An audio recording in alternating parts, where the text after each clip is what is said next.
Nah itu kalau masih halal itu kan berarti jenengan tuh punya istri berapa? Wah itu kan ngeri betul. Punya satu aja repotnya gitu, apalagi berapa? Punya 99. Terus kamu bilang gini, ini kan syariatnya Nabi Dawud, Nabi kan bisa diikuti. Pernah ada periode di mana seperti itu boleh. Jadi makanya mau tidak mau ngenali nasah mansuh itu harus. Kalau ndak ya kamu masih berkeyakinan boleh beristri berapa? Nah ini penting saya utarakan. Makanya Sayyidina Ali itu kalau ngetes calon mubaligh, kira-kira kalau Kemenak dulu inginnya apa? Sertifikasi apa? Mubaligh. Itu tanyanya gitu. Ta'rifun an-nassa wal mansuh, kamu apa tahu nasah mansuh? La. Jawabnya Sayyidina Ali, halak tahu ahlak tahu. Kamu orang yang rusak. Karena tadi takutnya ada syariat yang sudah mansukhoh dipakai. Itu tadi misalnya kita ini tidak umatnya Nabi Nuh, tapi pakai syariat Robbila tadar alal ardi minal kafirina. Terus ketiga begini, misteri manusia itu. Dan ini kita tidak pernah tahu sampai kiamat, tapi ini ilmu harus kita diskusikan. Misalnya saya ini namanya Bahauddin. Saya sekarang hidup sampai 2019 sekarang. Kan hanya Allah yang tahu berapa turunan saya sampai kiamat dan statusnya kayak apa. Donald Trump juga gitu. Donald Trump itu sekarang kafir, tapi kita tidak pernah tahu nanti turunan keberapa ada yang Muslim. Lah turunan yang calon Muslim ini diletakkan di mana kita tidak tahu. Yang jelas kalau kamu bunuh itu katut itu. Artinya gini, logika membiarkan orang kafir itu ya ada logikanya. Gitu. Logika membunuh karena mereka mau membunuh kita ya ada logika fikihnya, karena kalau kita ada membunuh dibunuh. Makanya semuanya hukum ini terus bergantung al-hukmu yaduru ma'ilatihi wujudan wajib. Di sini terus dipertemukan. Makanya semua nabi itu kalau yang namanya membunuh pasti pas perang saja, karena ini kondisi yang memang pilihannya hanya dua, kalau nggak dibunuh ya membunuh. Ada duel lah. Maka ini butuh kajian fikih dan orang nggak boleh subjektif dalam hal ini. Saya ulang lagi, tidak boleh subjektif. Karena tadi, orang yang kamu katakan sekarang misalnya Zaid, kamu itu bodoh sekali. Kenapa bodoh? Tidak hafal Quran, nggak pernah kuliah, nggak pernah ngaji. Ternyata Zaid ini bersemayam calon anak yang alim alama hafal Quran. Namanya Umar, tapi masih jadi sperma. Suatu saat Zaid itu punya anak alim alama. Kan banyak orang tidak bisa baca Quran punya anak hafid. Banyak nggak di Indonesia? Banyak nggak petani yang punya anak dekan? Petani punya anak dekan. Yang dekan punya anak naik kelas saja susahnya bukan main. Banyak kan? Nah ketika dibalik nanti ada dekan punya anak goblok, yang petani punya anak dekan, pinter mana? Kita tidak pernah tahu. Makanya ini kan ya sudah, kalau nggak pernah tahu ya bilang saja wallahu alam, kan selesai. Daripada keminter keliru kan ada wallahu alam. Makanya cerita favorit guru saya, Kiai Haji Maimun Zubair itu punya apa namanya Kiai Zubair. Itu cerita favoritnya itu ada santri namanya Soleh. Soleh itu alim alam. Orang Madura itu cara berpikir kan kalau kiai saja alim seperti itu, apalagi bapaknya. Pas bapaknya main ke pondok, santrinya ada ribuan. Bapaknya main ke pondok itu, sholat itu ya gak bener, gak sesuai sunnah Rasul lah kira-kira gitu. Sudah sholat itu gak bener, apa-apa gak bener. Masih ditakwil sama santri Madura, karena orang Madura itu kultus. Mungkin khilaf itu satu khusus, pokoknya perlakuan khusus. Suatu saat saking bodohnya orang itu, kenceng tuh pinggir musola. Wah ini nggak bisa ditakwil lagi, akhirnya nggak bisa ditakwil tuh nggak. Wah ini sudah nggak bener ini, nggak bener. Singkat cerita santri tadi nggak kuat matur ke kiainya, Pak Yai, jenengan sealim itu kok bapaknya segoblok itu. Kenapa? Ya, dia kenceng pinggir musola. Oh bapak saya tuh pinter sekali. Kok bisa? Karena beliau yang memutuskan saya mondok sampai saya jadi alim alama seperti ini. Yang bodoh itu mbah saya. Yang bodoh itu mbah saya.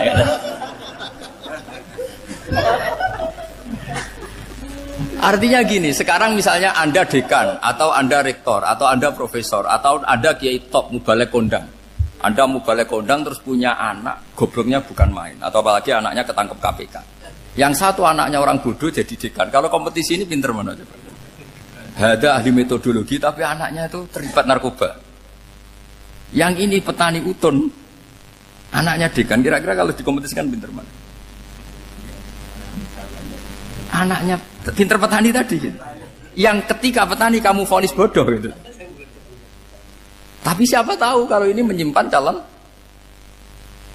Paham ya? Kita tidak pernah tahu. Makanya Quran selalu ngajari dalam ilmu sosial itu wa in adri la'allahu fitnatul lakum wa mata'un ila. Dalam ilmu sosial itu kita harus jawab tidak tahu. Karena mudah. Makanya saya tadi pagi ngaji di direktorat, saya bilang, saya pernah diprotes orang, Gus kamu udah jelas 01 apa 02. Ya saya jawab gitu. Manusia itu makhluk yang paling gak jelas gitu. Sekarang soleh suatu saat bisa saja gak soleh. Yang sedang gak soleh suatu saat soleh. Sesuatu yang mungkin rubah kok kamu fanatik itu gimana? Nalarnya itu gimana? Coba kita tahu dulu Wahsy itu pembunuh Hamzah, akhirnya mati mukmin ya enggak? Padahal orang yang sangat dibenci Rasulullah karena membunuh Sayyid siapa? Hamzah. Sa'labah yang tukang itikaf di masjid akhirnya su'ul Fatimah. Kita enggak pernah. Lah kalau enggak pernah tahu ya enggak usah terlalu fanatik biasa saja. Kayak jenengan seneng saya itu ya saya enggak tahu sampai kapan ya enggak tahu. Saya seneng sampean sampai kapan ya enggak tahu. Kayak suami istri itu. Pas nikah harmonis bulan madu sampai kapan bertanya. Yang jelas paling awet itu pasangan jelek itu pasti awet. Makanya jadi guyonan tuh. Pasangan itu jangan baik-baik gak awet, kalau jelek itu awet. Ternyata maksudnya cantik sama ganteng. Itu suatu saat pasti jadi jelek. Yang jelek sama jelek pasti jelek terus. Makanya jadi guyonan. Kalau pasangan jelek itu awet katanya. Tapi kalau pasangan baik, ternyata baik wajahnya itu pasti gak awet. Suatu saat pasti jelek, tapi yang jelek awet. Karena mulai dulu ya jelek sampai itu. Awet jeleknya maksudnya bukan. Ya jelas ya, jadi saya mohon sekali ini ilmu. Sampai ndak urusan, ini bukan urusan cocok ndak cocok, tapi ilmu. Ilmu harus kita dengar bahwa syariatnya para nabi itu yang sifatnya furu'iyah, tidak usuliyah, tidak tauhid itu potensi rubah. Sehingga mengkaji nasab mansukh itu satu keharusan seorang ulama. Makanya setiap ada syariat nabi hal hadis syariah mu'abbadah amla, mansukhah amla. Karena potensi itu tinggi. Kita tahu dulu semua nabi sholat menghadap apa? Baitul Maqdis. Era Rasulullah dipindah ke Ka'bah. Tapi kalau kamu katakan total Baitul Maqdis ya tidak juga. Nabi Ibrahim mulai dulu madhabnya ke Ka'bah. Tapi kalau Nabi Musa ke Baitul Maqdis. Terus kamu bilang ini 01, 02 ya memang syariat jadi sesuatu yang furu'iyah. Nah, kenapa ini furu'iyah? Jawabannya sederhana. Ketika seseorang menghadap Ka'bah itu menghadap batu apa menghadap Allah? Allah. Ketika menghadap Baitul Maqdis hakikatnya menghadap Allah apa menghadap Baitul Maqdis? Allah. Maka menghadap Ka'bah itu sebenarnya masalah furu'iyah. Yang masalah usuliyah adalah inni wajjahtu wajhiya lilladzi fataras samawati wal ardh. Yang permanen adalah menghadap Allah Subhanahu wa taala. Cuma secara prosedur syariatnya secara zahir menghadap Ka'bah. Maka potensi rubah karena ternyata itu furu'iyah, untuk kiblatnya itu furu'iyah. Yang permanen adalah menghadap ke Allah Subhanahu wa taala. Ini pentingnya. Jadi terus sekarang masih antar nabi apa di internal nabi? Ini sudah mau selesai waktunya, sudah habis ini. Internal. Ini sudah selesai, ini sudah pas ini. Mohon Pak Amir. Oh. Jam ini sudah. Sampai mana tadi? Diteruskan apa enggak? Sudah ya, sudah kayaknya sudah. Biar kelihatan cerdas. Sekali pertemuan sudah pinter gitu. Berapa? Setengah jam sudah pinter gitu. Yang internal nabi apa antar nabi? Internal ya, sudah sekarang ke internal. Kalau internal lebih banyak lagi contohnya.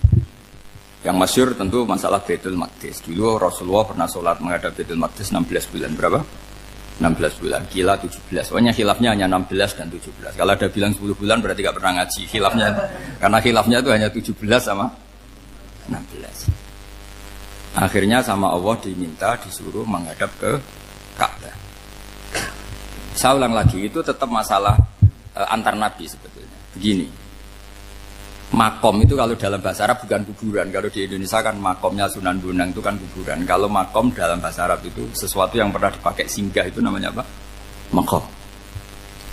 Lalu Rasulullah itu pertama di Medina itu madhab Baitul Maqdis itu 16 bulan.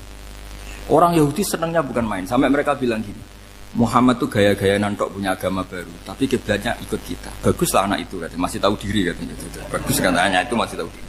Jadi senangnya bukan main orang Yahudi.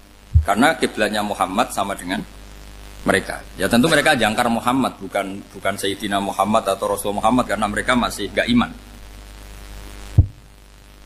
Nabi itu ya agak tersiksa karena beliau secara gen turunan Nabi Ibrahim dan kiblatnya Ibrahim itu Ka'bah. Agak tersiksa tapi sami'na wa ata'na tetap madhab ke Baitul Maqdis berapa? 16 bulan. Suatu saat Nabi Muhammad itu disuruh madhab Ka'bah. Ini dengerin. Akhirnya madhab ke Ka'bah. Apa yang terjadi? Orang Yahudi komentar gini, Muhammad itu gimana? Dia di perantauan, rindu sama keluarganya. Terus rindunya itu diaplikasikan jadi perilaku agama. Jadi dia madhab Ka'bah dianggap kangen. Kayak saya kan orang Rembang. Rembang itu apanya Jogja? Timurnya apa? Enggak, Jakarta itu mana Jakarta itu? Barat sana ya. Ibaratnya saya orang Jakarta, terus merantau di Jogja. Dulu kiblatnya itu menghadap ke timur.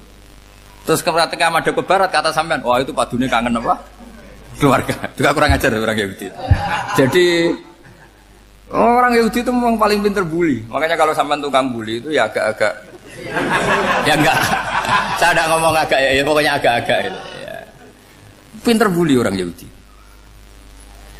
Makanya enggak ada orang debat sepinter orang Yahudi. Yang bisa ngalahkan hanya Tuhan itu. Orang Yahudi yang bisa ngalahkan hanya Tuhan. Beliau Sayyidina Ali orang paling terkenal cerdas. Itu kalau sama orang Yahudi itu pusing. Karena ya apa logikanya itu? Saya beri sekian contoh. Ada orang Yahudi tanya gini, Muhammad, kalau kambing mati itu yang bunuh siapa? Ya Allah, mati langsung itu. Agama kamu itu aneh, Mak. Yang langsung sentuhan Allah haram, tapi yang lewat tangan-tangan jahil manusia malah halal. Harusnya itu yang halal kan orisinal, langsung Allah yang bunuh. Jadi utaknya itu aneh, dari cara berpikir itu aneh. Nah cara sampean ini kan, nak halal pangan kue. Tapi Nabi kan nggak boleh bertutur kata kasar gitu. Kalau yang jadi Nabi saya untalan ngono kan gitu. Tapi Nabi kan nggak boleh kasar. Jadi Nabi itu problem karena nggak boleh apa? Kasar. Kalau kita kan gampang, wis nak halal untalan kan selesai apa? Tapi Nabi nggak boleh kasar gitu. Jadi jadi nggak Nabi, ya sampean itu kan enak. Mau keliru ya pantas, mau apa saja pantas. Karena kan nggak panutan. Kalau Nabi nggak bisa meluruskan kebenaran itu harus tetap sesuai akhlak. Ya jadi agak kerepotan. Makanya punya Umar alhamdulillah ada yang nggak perlu aturan itu. Jadi enak. Jadi ya itu memang aturannya harus itu. Coba Nabi itu perang tapi nggak boleh bunuh. Kayak apa susahnya? Beliau jadi sasaran tembak tapi nggak boleh bunuh. Kalau sahabat kan enak, duel, relax, santai, bisa tarung. Kalau Nabi nggak boleh. Makanya Nabi meskipun ikut perang terus gak ada sejarah orang yang dibunuh. Ya hanya satu peristiwa itu pun dibaca orang kafir, ditangkis Nabi, pedangnya kembali ke dia mati. Tapi gak ada yang Nabi. Karena Nabi kalau pembunuhan itu terus kayak pendekar kan susah juga punya Nabi kok. Habis perang misalnya Nabi tanya, Muhammad habis orang berapa? 1000. Ya repot juga punya Nabi mantan apa? Pembunuh meskipun yang dibunuh orang kafir. Tapi kan kayak apa ya? Fitrah manusia itu akan menolak kepemimpinan orang yang gitulah pokoknya nggak bisa diterangkan itu. Makanya Nabi itu nggak pernah bunuh meskipun kayak apa musuhnya tapi nggak pernah bunuh. Untungnya di sekeliling orang-orang yang tadi. Jangan bilang itu suka bunuh ya, pokoknya perang gitu ya. Perang dengan bunuh itu beda loh. Kalau perang itu fair apa? Fair. Sampai mana tadi? Nabi Ibrahim ya. Makom tadi saya ulang lagi. Nabi Muhammad menghadap ke Baitul Maqdis itu hanya Allah nuruti. Ini loh Nabi betul. Tahu betul bahwa di antara syariat adalah Baitul Maqdis karena semua Nabi pernah berkiblat Baitul Maqdis. Tapi Nabi ketika menghadap ke Ka'bah, Nabi juga dibilangin sama Allah. Ini loh syariat yang benar karena Ka'bah juga kiblat sing a'taku, lebih tua ketimbang Baitul Maqdis. Maka disebut Ka'bah Atiqah. Ilal Baitil Atiq. Kalau Quran bahasakan Ka'bah apa?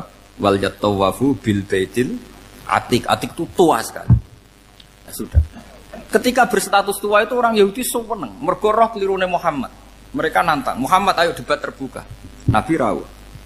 Bagaimana Anda bilang Ka'bah itu kiblat tertua? Wong Ka'bah itu pertama yang menghadap sana itu ya kamu. Semua Nabi menghadapnya ke Baitul Maqdis. Terus Nabi Muhammad mulai berargumentasi ilmiah tadi. Enggak, Ka'bah itu kiblatnya Ibrahim. Jadi Ibrahim dulu itu yang mulai dulu kiblatnya itu di Ka'bah. Terus orang itu tanya buktinya apa? Terus dijawab fihi ayatum bayinatum maqam Ibrahim. Ternyata di situ ada jejak kakinya Nabi Ibrahim, yaitu batu yang diinjak beliau ketika bangun Ka'bah. Itu argumentasi ilmiah. Lah barang orang Yahudi kehilangan ilmu, itu gobloknya orang Yahudi. Makanya yang bisa mengalahkan Yahudi hanya Allah Subhanahu wa taala. Wong Ibrahim saja golongan kita, pengikut kita. Ibrahim itu pengikut Yahudi. Wah, itu Nabi mulai senyum-senyum, mulai tertawa-tawa. Wah, itu goblok, orang terdidik. Karena itu ibaratnya kayak kamu bilang Soekarno itu pengagum Puan Maharani. Kira-kira seperti itu. Soekarno itu pengikut Puan. Karena Yahuda itu Yahuda bin Yakub bin Ishak bin Ibrahim. Saya ulang lagi ya, nasabnya Yahudi ya Pak. Yahuda bin Yakub bin Ishak bin Ibrahim. Jadi Ibrahim itu mbah keempat dari Yahuda. Tapi karena mereka kalah debat, Ibrahim itu pengikut Yahudi. Itu sama dengan bilang apa? Soekarno itu pengikut Puan Maharani. Itu kan jadi aneh. Atau Gus Dur pengikut Mbak Yeni. Atau Basim Asari pengikut Mbak Yeni. Itu kan aneh. Wah, akhirnya sama Allah diingatkan. Makanya ada ayat ha antum haula hajatum fi malakum bi ilm falimatu hajuna fi ma laysa lakum bi ilm. Perjanjian debat ini semuanya harus ilmiah. Tapi kenapa perdebatan Anda malah ndak ilmiah? Karena orang Yahudi iftadohu, malu semua. Wah, semuanya Muhammad. Itu satu-satunya kekalahan orang Yahudi. Tapi ayat-ayat seperti ini itu enggak populer. Ayat ha antum haula hajastum fi malakum bi ilm falimatu hajuna fi ma laysa lakum bi. Jadi Islam betapa hebatnya Islam. Kalau debat harus ilmiah. Dan Kanjeng Nabi menantang, ini perjanjian kita debat ini ilmiah. Kenapa sekarang jadi tidak ilmiah? Yaitu kamu mengatakan Ibrahim itu pengikut Yahudi. Padahal Ibrahim dengan Yahudi itu dulu Ibrahim. Makanya Yesus kalah, man. Tapi tetap ra Islam. Tapi nah, makanya terus Ka'bah dibuktikan ketuaannya lewat apa? Fihi ayatum bayinatum maqamu Ibrahim. Itu bukan makam kuburan. Karena makamnya Nabi Ibrahim tetap Hebron, temudi Palestina. Kira-kira itu Palestina. Jare Israel yo ning Israel, mbah menang di. Jare ning Israel yo ning Israel, jare Palestina ning. Saya pernah ziarah ke sana di Hebron. Di makamnya Nabi siapa? Ibrahim. Jadi jelas ya. Jadi nasa mansuh itu ketentuan yang dikehendaki Allah Subhanahu wa taala untuk menguji loyalitas manusia, menanggalkan semua akalnya. Makanya saya mohon sekali siapapun yang ngaji saya dimanapun, sekali-kali manusia itu harus menanggalkan akalnya. Sekali Anda pakai akal, maka Anda akan ingkar dengan nasa mansuh. Nasa mansuh itu hukum yang direvisi, yang dibatalkan. Makanya orang Yahudi lagi-lagi pinternya orang Yahudi merovokasi orang-orang yang Islamnya belum kuat, diprovokasi gini. Ungzuru ila Muhammadin tahayyara fi din yukhillu yawman wa yuharrimu ukhra. Lihat itu Muhammad, dia kebingungan cara beragama. Kadang bilang A, besok bilang B. Jadi nasa mansub dianggap satu bentuk kebingungan. Gak kurang ajar tapi. Wah, akhirnya sebagian orang yang murtad. Makanya nasa mansub itu satu peristiwa yang menjadikan banyak orang murtad. Karena diprovokasi orang Yahudi bahwa itu bentuk kebingungan Muhammad. Akhirnya terus saya qulu sufa minan nasi ma wallahum al-qiblatimul lati kanu alaiha. Nah, kelirunya orang Yahudi adalah ternyata nasa mansuh yang dipilih Rasulullah itu semuanya ada di Taurat dan Injil. Termasuk di Taurat dan Injil disifati dan Nabi sholli ilal qiblatain, bahwa Nabi ini akan bersolat dengan dua kiblat. Makanya tetap ditantang. Qul fa'tu bit-taurati fatluha in kuntum shadiqin. Kalau kamu tidak percaya bahwa saya ini orisinil, ayo bareng-bareng mengkaji Taurat. Tapi mereka tidak siap mengkaji Taurat. Karena Taurat semuanya mendukung Rasulullah Muhammad SAW. Fatluha in kuntum shadiqin. Makanya ini penting sekali ngaji. Jadi perdebatan itu macam-macam.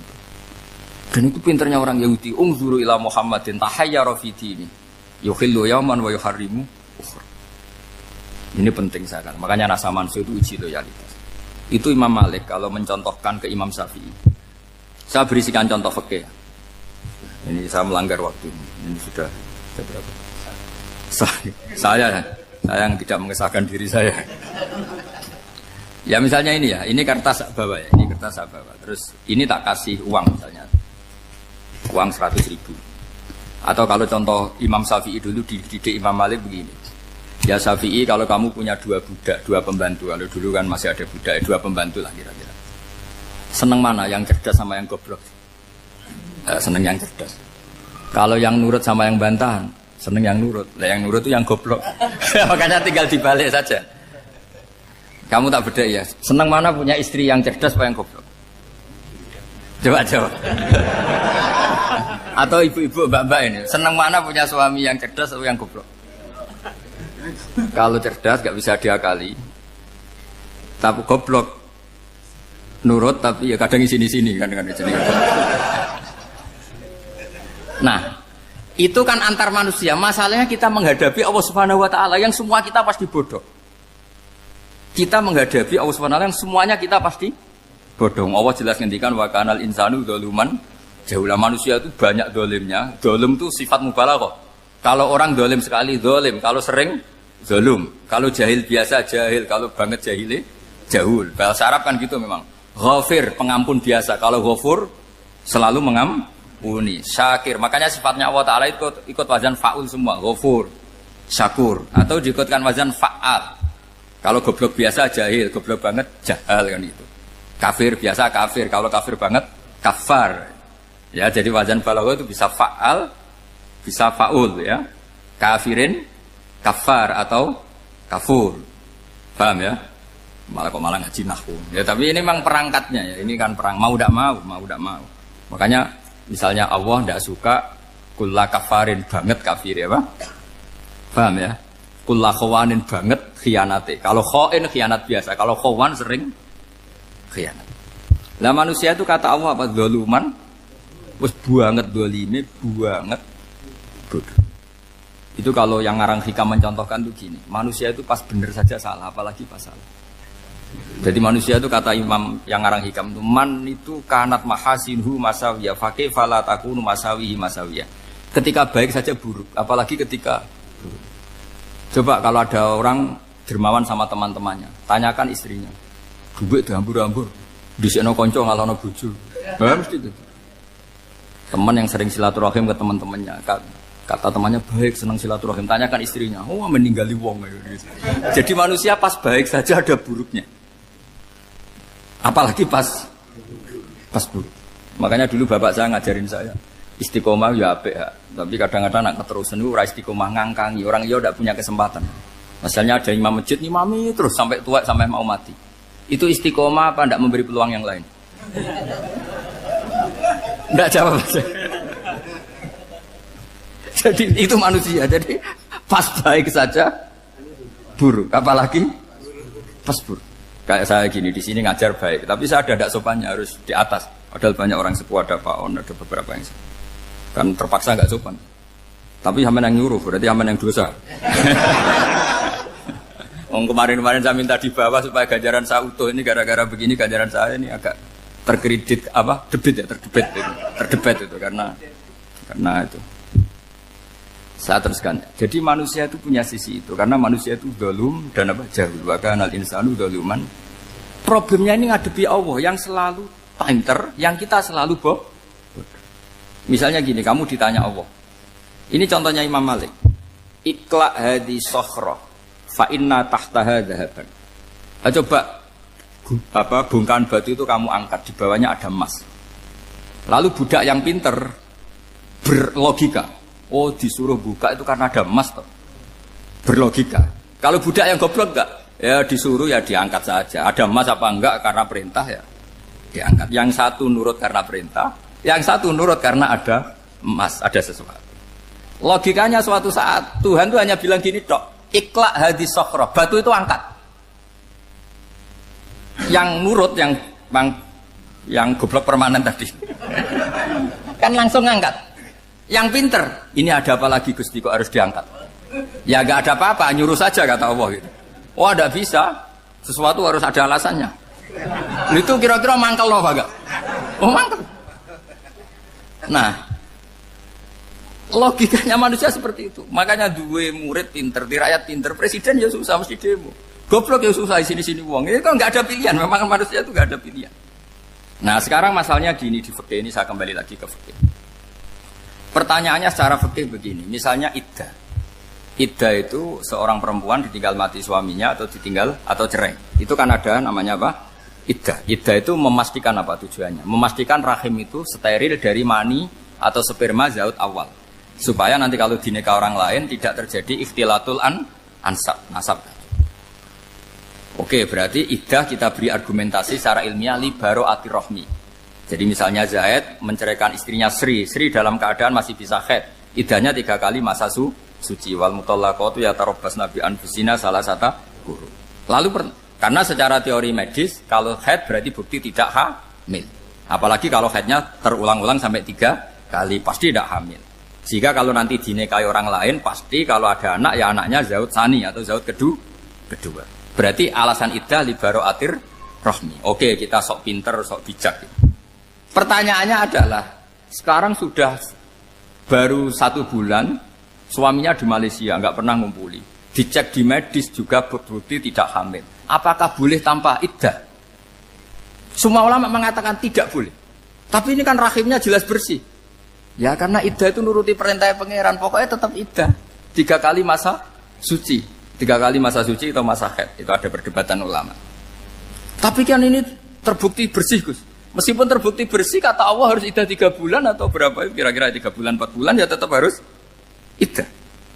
Kowe milih mana? Sok pinter, Gusti. Berhubung ini, pangeran mbok terangno gitu. Berhubung.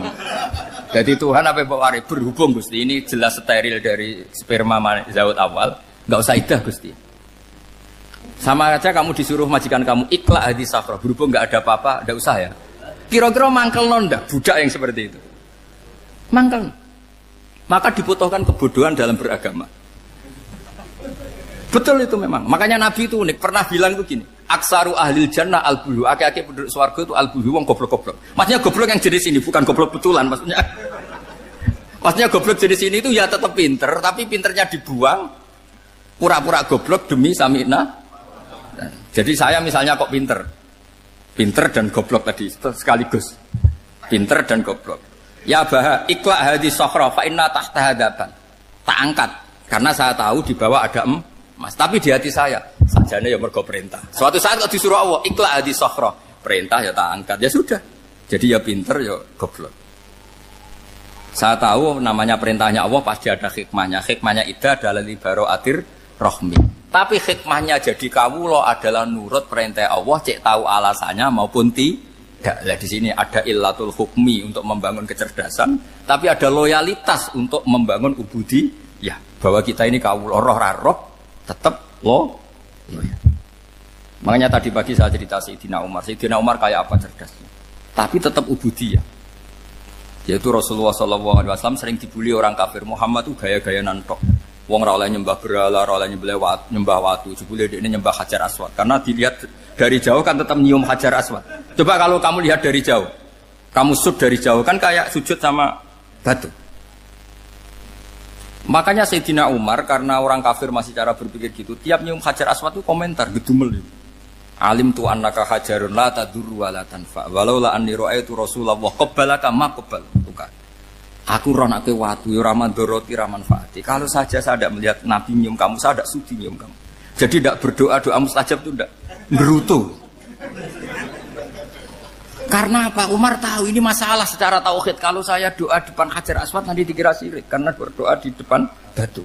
Tapi kalau saya tidak nyium, nyulayani sunnah Rasul, yaitu nyium Hajar, wis tengah-tengah nyium sambil gerutu, itu sudah kompromi.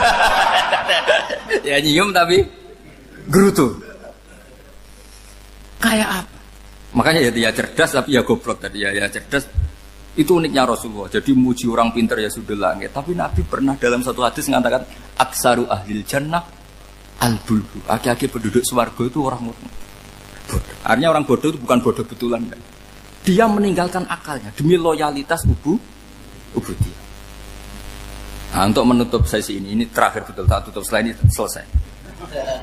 Untuk menutup itu bukti begini, perang Badar itu perang yang nggak mungkin dimenangkan umat Islam karena orang kafir itu 1000 dengan pasukan full dengan peralatan perang full. Rasulullah itu tahun kedua Hijriah itu pasukannya hanya 313. Itu pun pedang itu untuk orang 5 itu hanya ada pedang 1. Jadi kalau mau dibaca orang sih kan nilai pedangnya aku. Itu kan nggak kebayang perang dalam keadaan seperti itu. Jadi mesti kalah, orang kok mungkin kalah mesti. Tapi Nabi tetap bilang, saya ini disuruh Allah perang, ya harus berangkat. Yaitu perang Badar. Kata para sahabat, ya Rasulullah ini gak masuk akal. Sudah gak usah perang, ini gak masuk akal. Mau setor nyawa. Sudah gitu dadaan, gak ada persiapan. Lucunya apa? Sahabat itu ketika Nabi Nabi tetap berangkat. La akhrujanna walau waqti. Nabi menginginkan saya tetap berangkat meskipun sendi.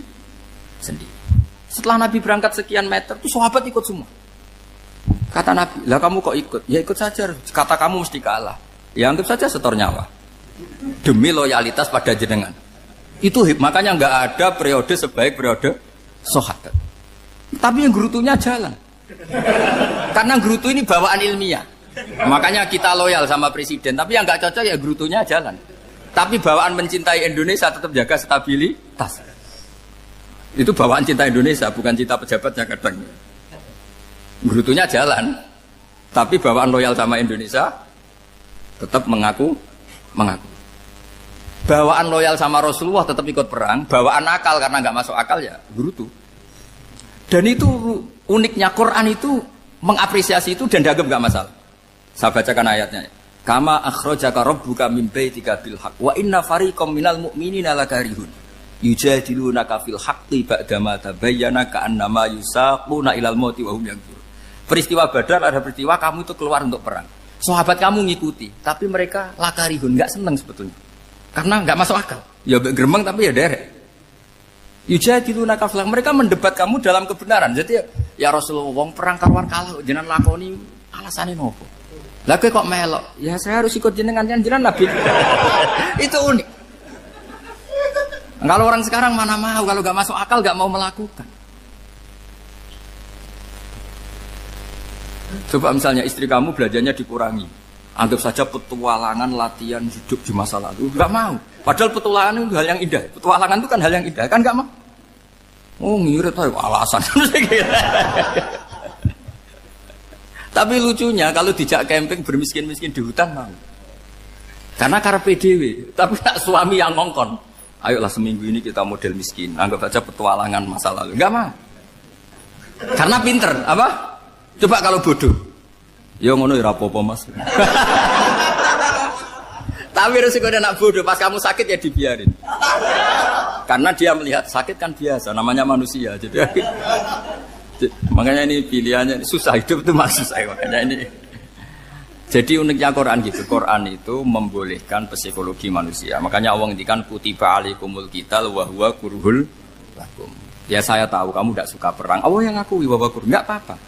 Tapi ketidaksenangan kita harus dilawan demi mengikuti Allah dan misalnya perempuan Allah juga gitu. Wa ashiruhunna bil ma'ruf. Gauli istri kamu muamalah secara baik. Kata Allah fa in karihtumuhunna fasa antakrahu syai'a wa ja'alallahu fi khairam katsira. Mungkin ada watak yang kamu tidak suka, tapi di situ ada kebaikan. Allah ngaku yang namanya suami mesti ada watak yang enggak suka dari istrinya. Juga sebaliknya lebih banyak lagi yang suami istri kamu tidak suka watak kamu. Juga enggak suka hidung kamu, wajah kamu banyak lah yang enggak disuka. Tapi demi kestabilan negara suami istri ini, mereka loyal, justru itu bagus. Maka jagalah ilmu, juga jagalah loyalitas. Itu yang perlu saya utarakan. Jadi makanya agama ini dibangun dua. Satu kecerdasan hikmah, yaitu ya al-hukmu yaduru ma'ilati wujudan wa adaman. Tapi juga ada ubudiyah, bahwa agama ini milik Allah. Maka sami'na wa adaman. Karena begini logikanya, saya ulang lagi masalah batu. Iqla hadis sokhra fa inna tahta hadaban. Terus saya angkat. Pembantu saya ngangkat. Dia saya gaji atas nama apa? Nurut kan? Atas nama menemukan emas apa atas nama nurut? Nurut, karena emas itu juga penemuan saya, milik saya. Ngangkat batu yang nggak ada emasnya juga atas nama nurut. Jadi rapot yang saya berikan ke pembantu saya itu tentang nurut dan tidak nurut. Saya kan tidak peduli dengan cerdas dan tidak cerdas. Itu kan tidak sesuatu yang menguntungkan saya.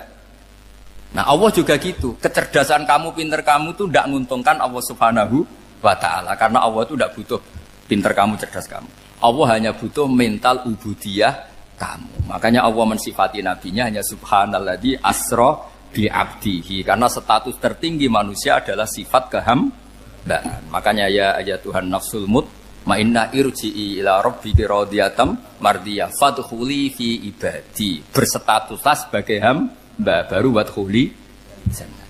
Nah kalau kamu berstatus hamba ya harus baik, gak usah kalian bantah. Coba kalau kamu rasional, ya Allah kenapa bikin surga nanti-nanti? Engkau kan bikin sekarang, ngapain repot-repot nanti? Jadi kacau semua agama.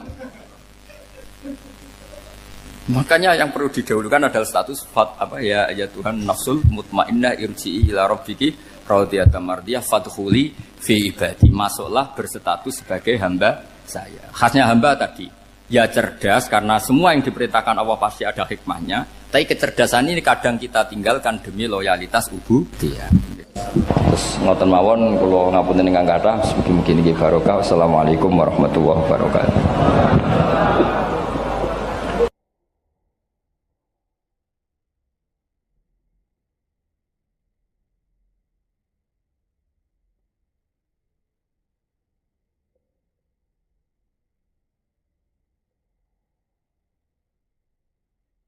Ono bajingan kondang, gak tahu konangan. Atau koruptor paling gampang. Koruptor urung ketangkep KPK. Terus dicolong. Iku sing njupuk barang ning omahe terus darani maling. Padahal luwih maling koruptore. Dieling-eling nggih, kula baleni malih iki pentinge ngaji ya. Dadi aja geman iktimat mbek barang sing ora wujud. Demokrasi itu ndak wujud. Hak asasi manusia ya tidak wujud. Ini ndak bisa Anda buat pegangan supaya nak ketemu Allah Subhanahu wa taala. Mergo barange ora wujud. Dadi kabeh ning donya iki liyane manusa udah sering maca tasbih, sering salat. Ya kowe ora roh. Kowe ora usah takok carane. Kados kowe iman nak gedang ana gizine, sego ana gizine. Kowe ora tau takok kan manggone endi carane piye. Dadi kabeh manuk, kabeh kewan malah maca tasbih. Sing ora jelas ya manusa niku separuh maca tasbih, separuh ora. Nak kabeh kewan maca tasbih. Kowe ora usah takok ora carane piye terus bahasane piye. Wong dikandani kok malah takok carane, iki malah lucu. Mulane terus dadi anekdot masyhur iku. Maksiat tetep maksiat, setan wae roh maksiat. Lah umume setan iku nek ana maksiat iku seneng kecuali sitok nyelingkuhi bojone setan. Wah nek iku setan lah ngamuk. Dadi satu-satunya maksiat yang setan pun ndak seneng iku nyelingkuhi bojone setan. Iku Allah ya ora seneng, setan ora seneng. Iku satu-satunya contoh maksiat sing setan pun ndak seneng. Lah guyonan ngoten niku penting karena itu tadi. Hukum itu kalau nuruti pandangan manusia dawuh Imam Syafi'i iku ruwet. Mergo al-qaulu qaulu sahibil ya. Angger sing nyekel sawangane sing duwe. Dadi kados koruptor sing donyane akeh, duwe alpat macam-macam ngono nek ana sing nyolong sepeda montore sawangane ya salah. Padahal ini dhewe hasil colong. Lah tapi ki bener nyolong ya keliru, nyolong kok bener. Ya wis ngono agama wis ngoten iku. Lah mulane walillahi mulkus samawati wal ardh. Assalamualaikum warahmatullahi wabarakatuh. Bismillahirrahmanirrahim. Nahmaduka ya ghafuru ya syakuru. Mashalli wa sallim barik ala sayyidina maulana Muhammadin wa ala alihi wa sahbihi asma'in nama ba'du. Pun kula terangno kados adate ulama-ulama riyen nggih. Dados pertama jenengan iman nek Allah niku wajibil wujud. Eling-eling nggih. Awal kita iman Allah wajib napa? Wujud. Dadi fawwau maujudun qadimun napa? Bagi mukhalifun lil khalqi bil itlaqi. Jadi intinya iman itu harus pada sesuatu yang wujud. Asy'. Lah wujud yang paling awal itu Allah Subhanahu wa taala. Terus liyane niku mboten wujud. Niki kula gadah cerita sithik niki kula haru tenan roh cerita niki. Ada seorang demokrat sejati. Orang yang sangat-sangat membela demokrasi itu akhirnya dia masuk Islam. Ketika masuk Islam itu alasannya sederhana. Demokrasi itu ndak sayun maujud, ndak sesuatu sing wujud. Kok tak bela-belani nganti mati ku lha opo? Sebenarnya aku nak ning akhirat iku mahwa demokrasi. Dadi dekne tobat akhire. Engko aku nak mati demi demokrasi. Terus demokrasi dhewe enggak sesuatu sing wujud.